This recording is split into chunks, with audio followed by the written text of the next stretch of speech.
Right, you join us at Historics Car Auction. We've been invited to a preview event, and as luck would have it, they have a Range Rover Classic, a Range Rover P38, two Range Rover L322s, an early one and a very late one, and Range Rover L405 SV autobiography. So we are going to have a look at them.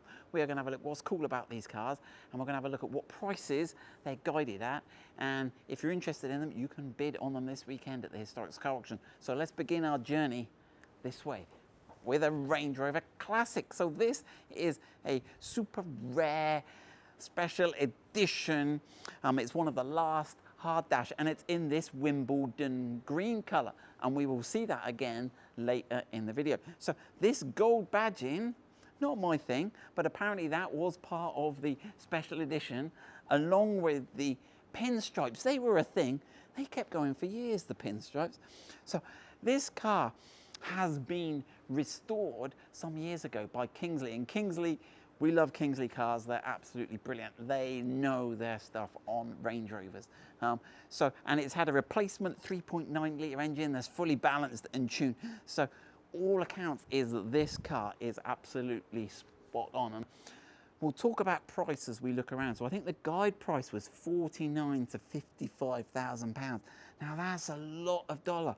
Oh, smells amazing. Smells, you know, I was literally going to say this, yes, if you buy this car, you are going to enjoy the smell. There's no air freshener that smells that leather and wood in a classic combo smell. It smells right, but surely that's the sign. You've got a little bit of teddy bear cloth, look, walnut trim. I mean, some people prefer this hard dash because it is the same as the earlier models. We have got cruise control. Look at that, cruise control. We've got some gadgets. I think we've got like electric seats. Where's the electric seat button? I keep forgetting where they put it. Yeah, it's here. Look how they made it look like a seat before they decided to actually put it on the seat. We've got walnut, we've got electric windows, we've got a cassette player. I heard on the news the other day, George, you heard this, George is filming with me today, that the cassette player is coming back in. People want to play their mixtape. So get your old mixtape out the attic, slip it in there, and you'll be loving life. See, so there you go. The cassette player is coming back around into fashion. We've got sunroof. It is absolutely mint. These seats are super comfy. So if it's half as good as it looks, we'll have a quick peek underneath, actually. I did have a look, and it is absolutely mint. Now, we'll continue looking, but what are these Range Rover Classics? Now, George said, would you bid on this one, Dad? And we both concluded that if we're going to have a Range Rover Classic, it's got to be the two-door. Now, we've already got one Classic two-door, and I'd like a Suffix A. But this is a much more usable family, look great on a shoot, wouldn't it, George, in the Wimbledon green? Yeah. Right, let's have a look underneath. George, come and join me. Right, so there you go. So underneath, it's all absolutely mint. There's no brown rust anywhere. It's absolutely mint, as you would expect. The exhaust looks new. We've got anti-roll bars, everything. So really nice, original, usable, everyday usable tailgate. No, I mean, there's literally no rust, the gas struts.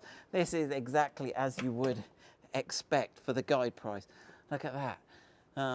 Absolutely, yeah, this is pretty near mint. So what's that going to go for?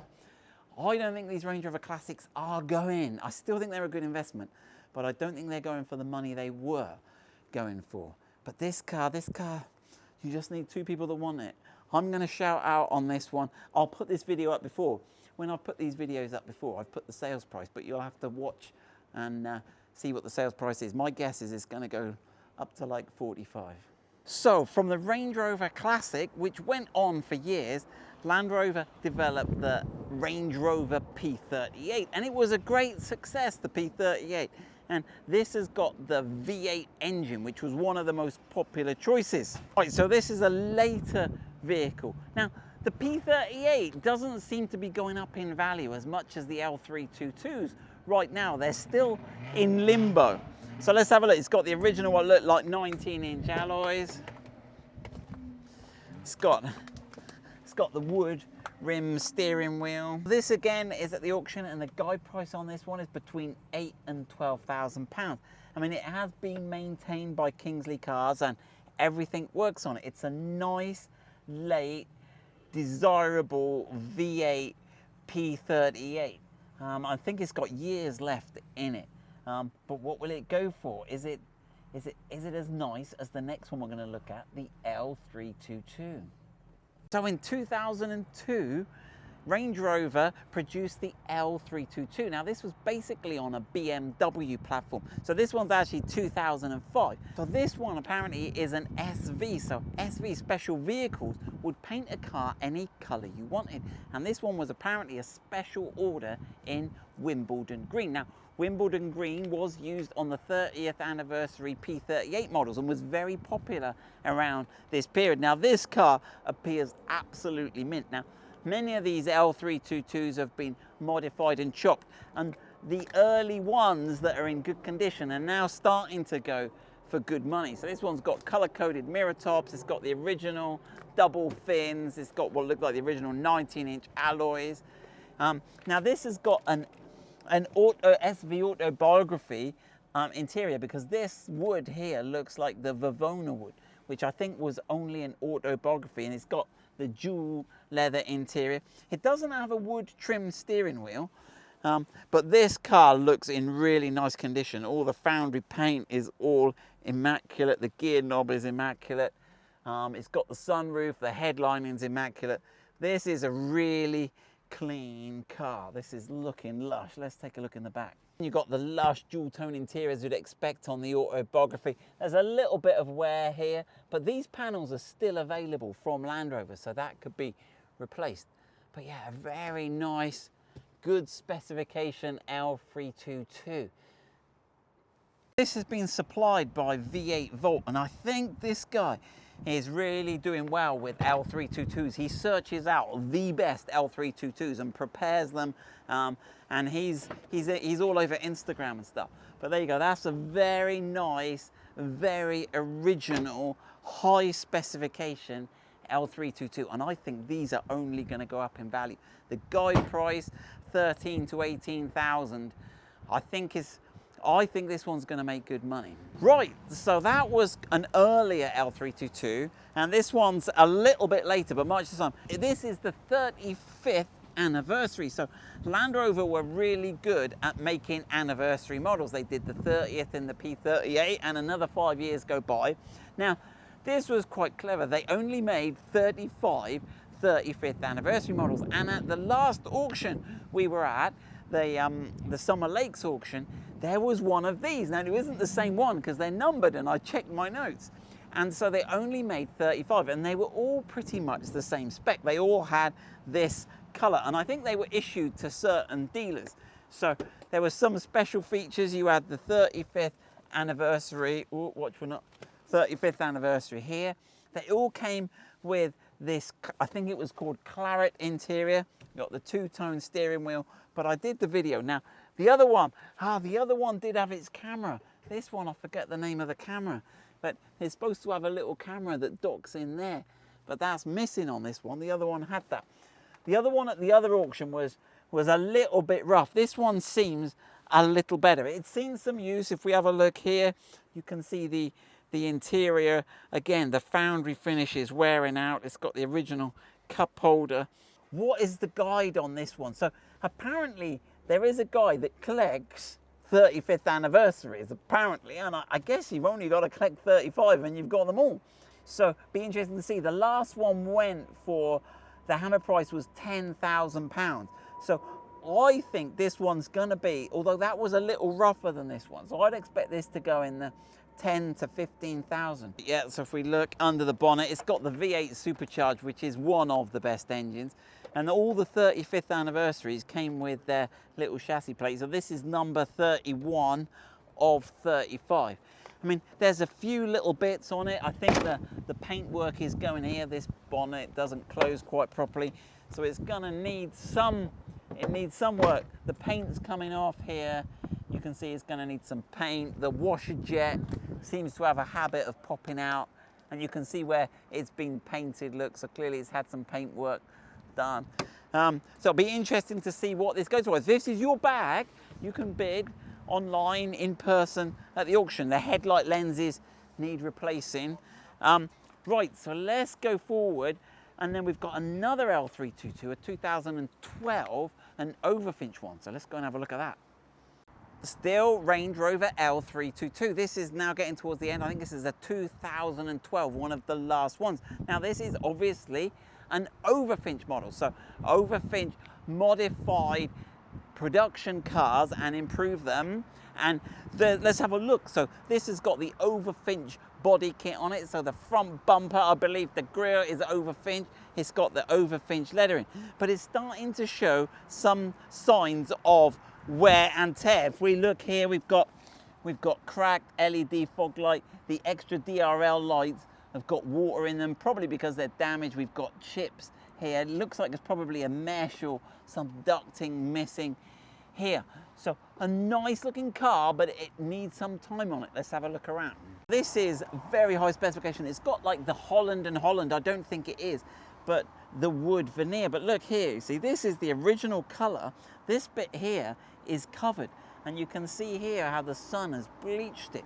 Now, I don't necessarily think that's a bad thing. It's part of the patina, but you've got this lovely sort of inlay. You've got the two contrasting woods, and they've done the whole fascia. Even the sliding bits here are done. So a very nice steering wheel, wood inlaid, and even look but notice how the wood is darker here because the sun obviously doesn't shine back upwards.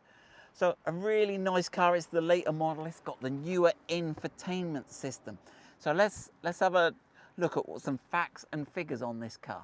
So the guide price is 13 to 18,000, which doesn't seem too bad, certainly for what this would have cost new. But it has done some stonking mileage. It's got 185,000. But anyway, while you mull over those numbers, let's take a look at what we've got in the back. We've got some sort of pit there. We've got some sort of screens. We've got the headphones. You've got the individual seat controllers. You've got a fridge big enough to get a bottle of wine or two in there. And then you've got a little place here that you could get some tumblers of some description in, maybe get your sunglasses here. So this is a 4-seater. This is virtually limousine. It's standard wheelbase, I believe. But yeah, this is a nice car. It's got a high mileage.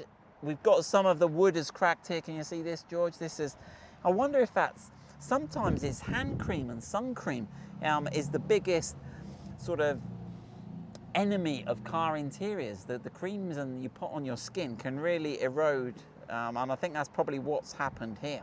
Improve aerodynamics, not sure it does. You've got this sort of enhanced wing spoiler on the top, and Overfinch did this sort of two-tone lettering. This strip here looks like it's been over painted or something. This is all flaking off. Let's have a look in the boot. Whee. So there we go, we got the Overfinch mats, but everything else looking fairly okay in there. So, it's got an enhanced rear spoiler, a rear bumper, so it's got this rear body kit with the exhaust in. So, what do you think? Which of the L322s is your preferred one? Have Overfinch, or was it just a sign of the times? Has this design aged well? Right, we're going to leave the L322 now and let's jump forward to the L405.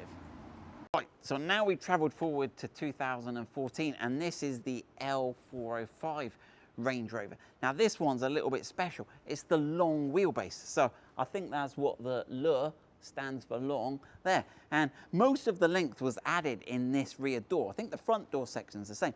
And this is virtually a limousine. So let's, as they put all the effort and all the money. So I think this car was like £210,000 or something new. It was ridiculously expensive.